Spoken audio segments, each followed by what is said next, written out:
Generation Z Futurists Podcast. By Arsam Marduk, the youngest futurist in the world. The first member of World Futures Studies Federation Junior. And the founder of Generation Z Futurist movement and platform.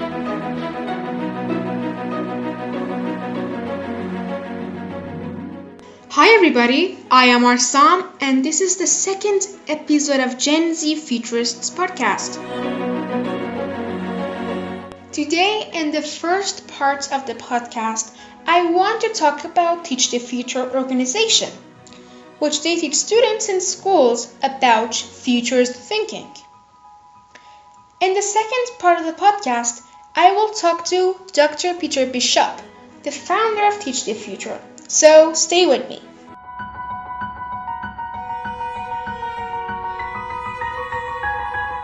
First, let me tell you how I became interested in the future and learning about it. 2 years ago, I didn't know anything about the future until my stepfather, Marduk, came to our life. He was so passionate about future of technologies and told me and my mom a lot of interesting things about the future of technologies and the future of life. I had many questions, and the more he answered my questions, the more I wanted to learn about the future. In the next episode, I will tell you why and how I decided to learn more about the future and why I'm trying to become a professional futurist. So let's see what Teach the Future is, who they are, and what their goal is. In their website, they say that Teach the Future is a non-profit organization dedicated to bringing foresight and futurist thinking to schools and students around the world. They believe that young people of any age can learn to think critically and creatively about the future. They also believe that by giving young people the tools to engage with the future early in life, they are equipping them to face uncertainties and challenges and helping them discover their role in shaping the future. They say that education is meant to prepare students for the future, something we can only do well if we teach the future itself. I think this is so true about education. If we are not prepared for the future, if we are not prepared for the new job market, if we are not prepared for the new world of exponential change, then why we should go to school and waste our time there? In the second part of this episode, I will talk to Dr. Peter Bishop, futurist and founder of Teach the Future organization. Peter C. Bishop is a professional futurist, a retired associate professor of strategic foresight, and the former director of the graduate program in future studies at the University of Houston. Peter Bishop is founder and executive director of Teach the Future, and he has written Teaching About the Future with his colleague Andy Hines. Today we will talk to Dr. Peter Bishop about his Teach the Future organization and why children should learn about the future thinking, challenges, and opportunities, and many more things.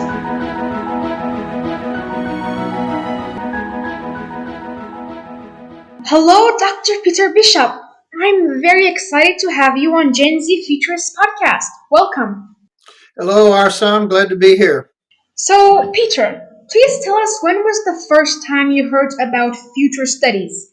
And when did you start to study about the future? Well, that's a good question, Arsam. I was reading books about the future when it really first became public in the late 1960s. There were books by Alvin Toffler called Future Shock. Paul Ehrlich wrote a book called Population Bomb, and Donella Meadows and her people wrote a book called The Limits to Growth. Those are very popular books during my time there. I was in graduate school when I was reading those. At the time, I didn't know that there was a field called future studies. In fact, there really wasn't one at that time.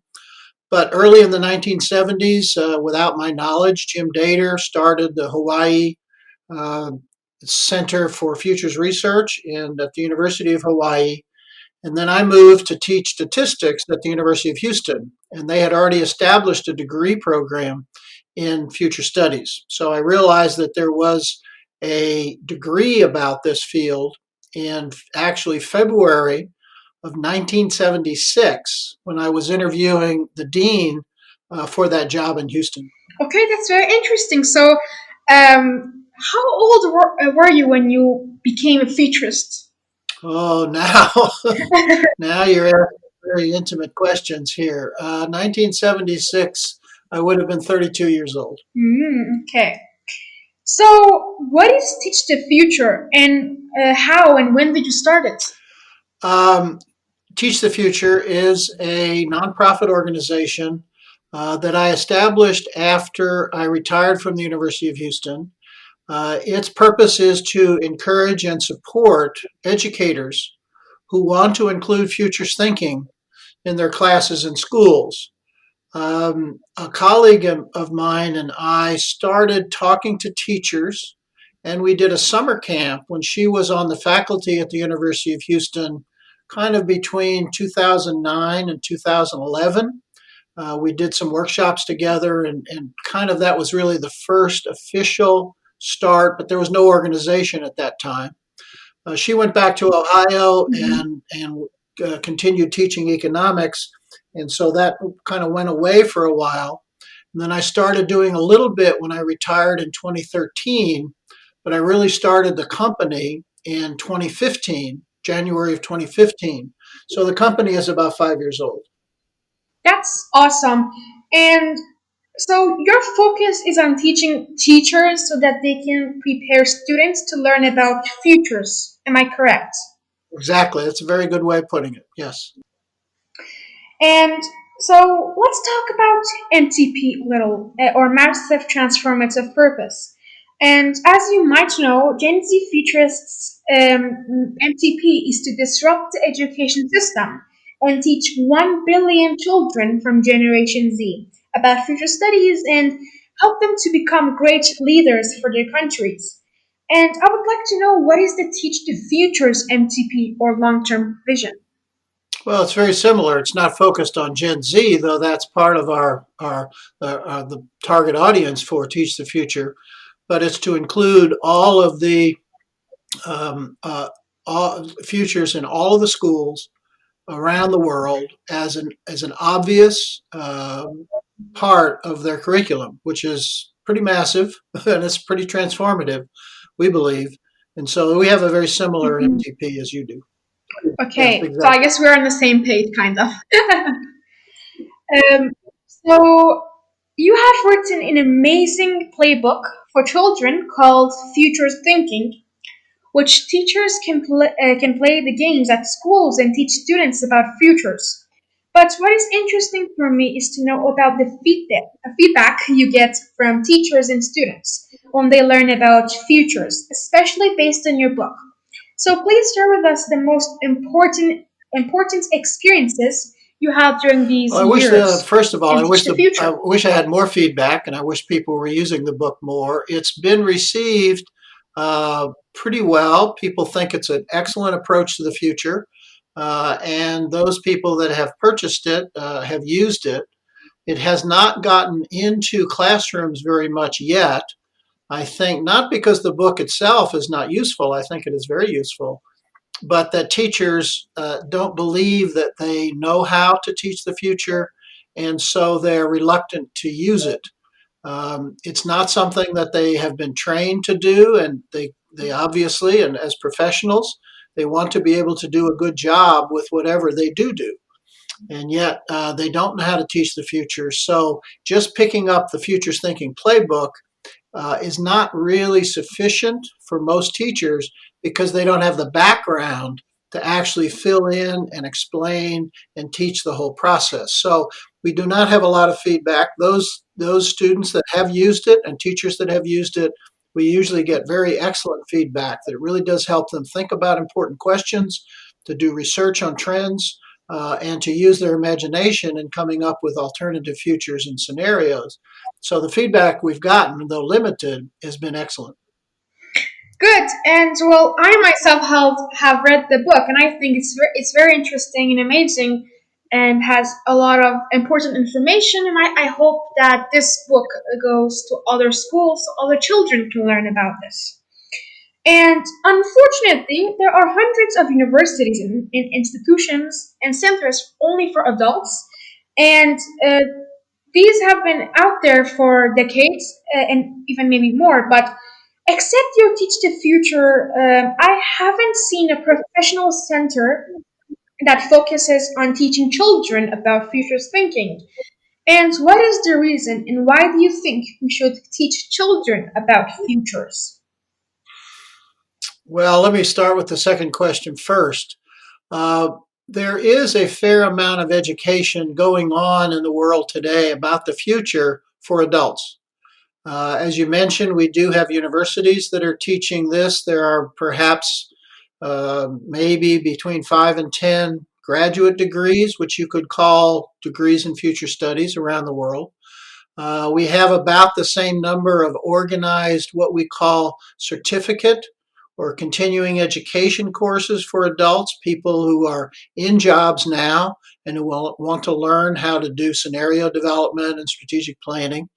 And there are, so we're dealing with, in some cases, I would say, hundreds of adults per year, which is still a tiny proportion of all the adults in the world, but it's not zero and it's not a small number. There are no universities yet that have focused on teaching children the future or young students the future because universities tend to be very conservative. They only teach those things which have been taught before or things which the world is asking them to teach right now with some degree of urgency. So universities do create new degree programs. For instance, we've created computer science in the last 30 or 40 years. We've created biotechnology. We've created programs in artificial intelligence, all kinds of different things. But there was a demand from the world to say, look, we need people who are educated and trained in these fields. The world has not yet told the universities that it's time to start teaching the future. And so the university does not see the need for it, nor does it see the market for it.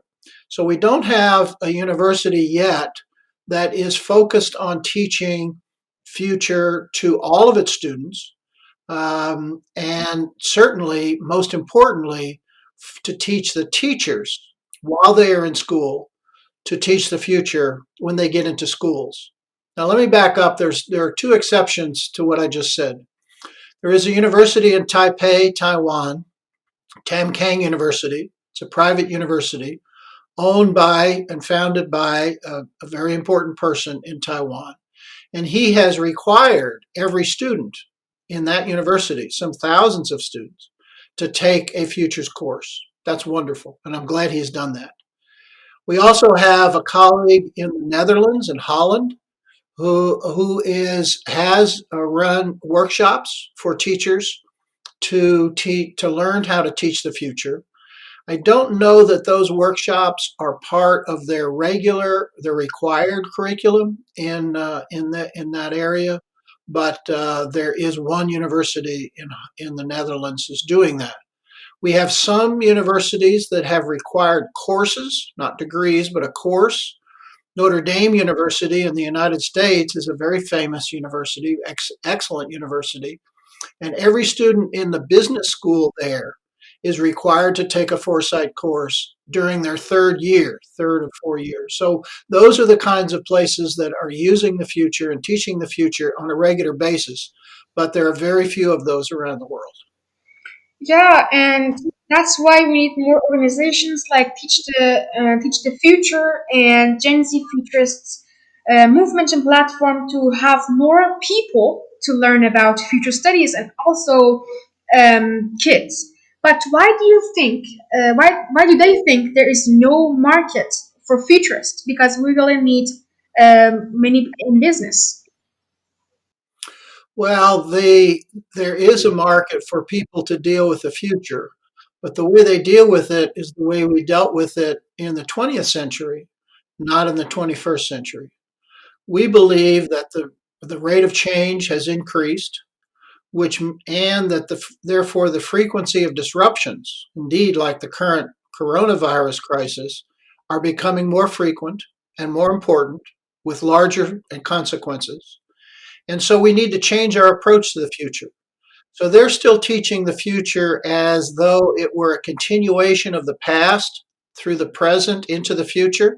So economists and other people forecast using models and equations, which are to some extent useful, but they don't take disruption. They don't take alternative futures into account.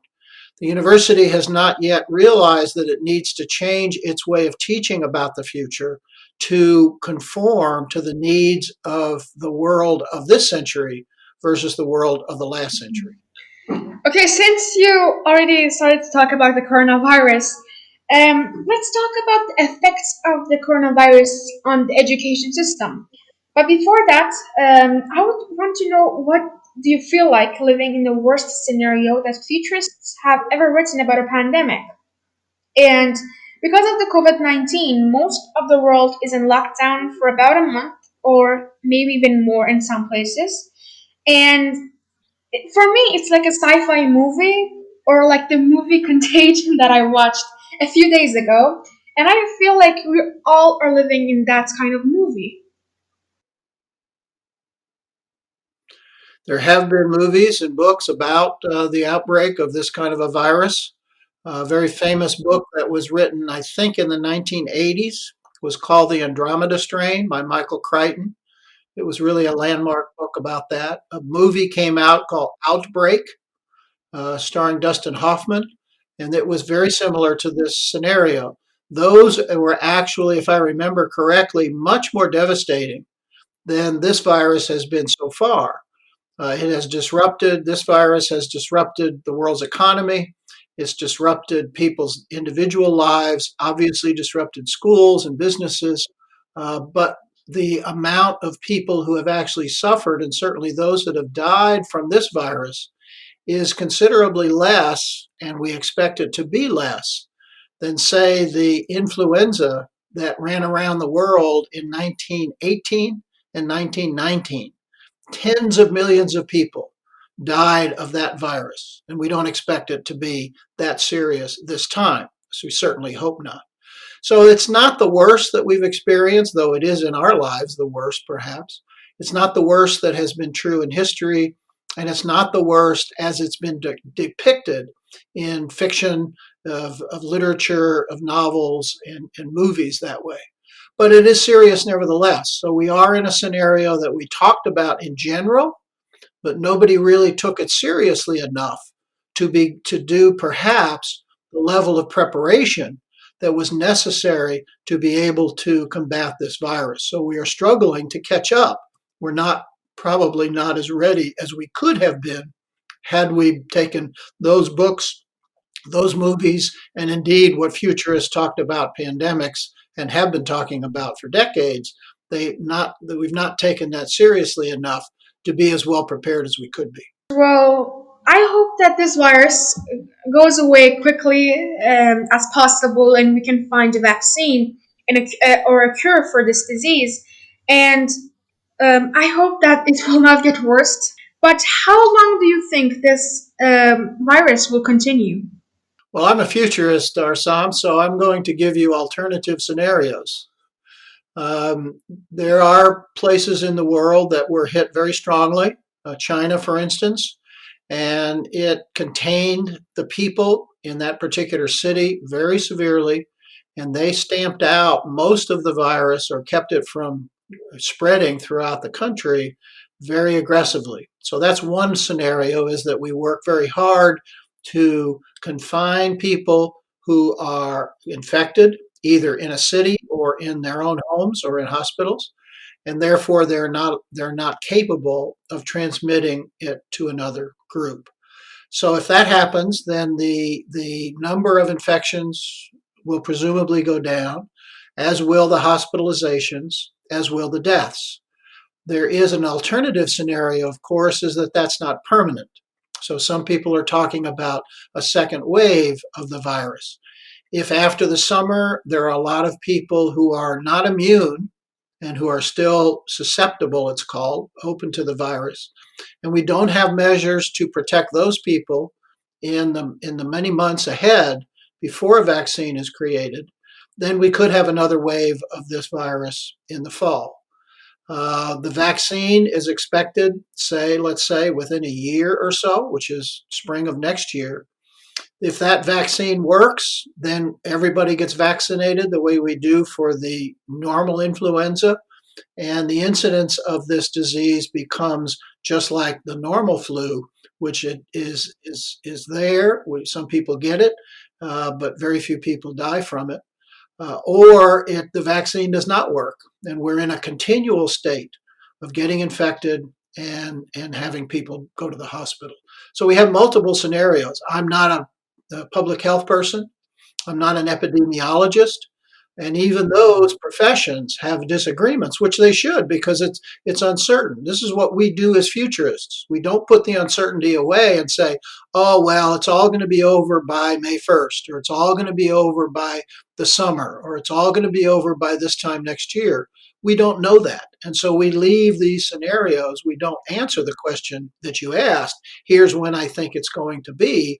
We lay out what the alternatives are.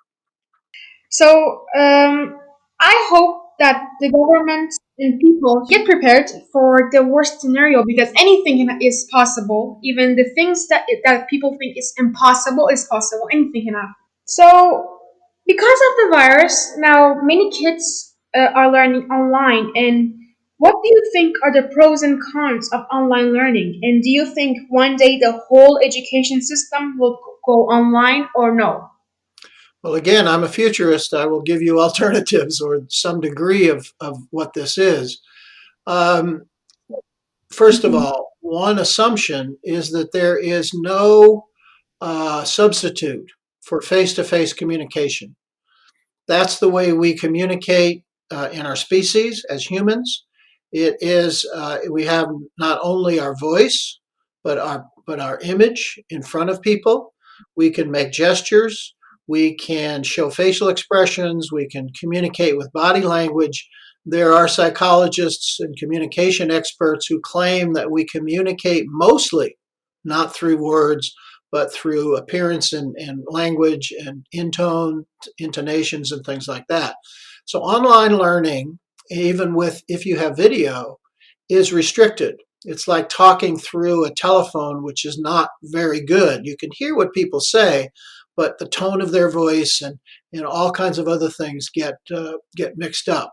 So it's not ideal, but on the other hand, it does allow us, as we are today, learning to have a podcast across many, many miles, which would be totally impossible if we did not have this online environment. So the online environment allows us to do some things better, which is, of course, to reach many more people, and some things not as good, which is that the communication is not as complete, it's not as full, and it's not as rich.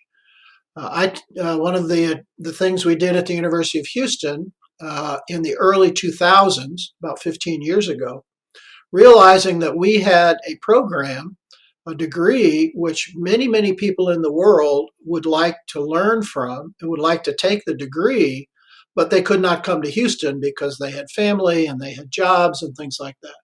So we worked very hard over the space of 5 or 6 years to take every one of our courses and put it online. On the one hand, we did not have people and we had some people in classrooms during that time and some people online simultaneously. We had class every week, and people would either come to the classroom or they would dial in to a platform like this with video and participate in the class. It did not allow for the kind of rich discussions that we would have if everybody were together in a classroom. But we also created a set of assignments, activities, and term projects that people turned in every week so that they were active, they were engaged all week long in every single lesson.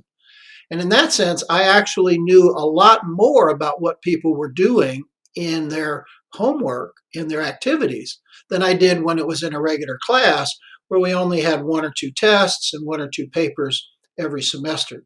So there was a disadvantage in terms of verbal communication, was not as rich, but I got a lot more information and gave a lot more feedback to people as they turned things in. And I would say, yeah, this is good, or this needs to be improved, and things like that. So it was a form of learning, actually, which in many ways was better than what we had when we were all in the classroom together in Houston. So that there can be advantages to online education, even for younger students, not university graduate students, meaning that they are not so much waiting and listening to a teacher tell them what they should know, but they have more independence, they have more assignments, they do more on their own, and they learn not just the material, but they learn how to learn, they learn how to do research, they learn how to do things, which unfortunately in many schools, mostly students are just listening, taking notes, and taking tests. So this could actually open up a lot more self-directed, a lot more student responsibility for learning on their own. Now, the problem is that students, particularly older students, are not used to that. And so they will have a tough time. They will not, in fact, many of them will not even like that. Although we think, oh, individual responsibility, that would be wonderful. That's not so hot if you don't know how to do it and don't get a good grade doing it. So the transition, if we move to more online learning, which of course I presume we will, there will be a huge learning curve for both teachers and students to figure out how to do this well. That's very interesting experience. And well, I guess online learning still needs to get better. But what do you think about using the technologies like AI, AR, and VR in the education system?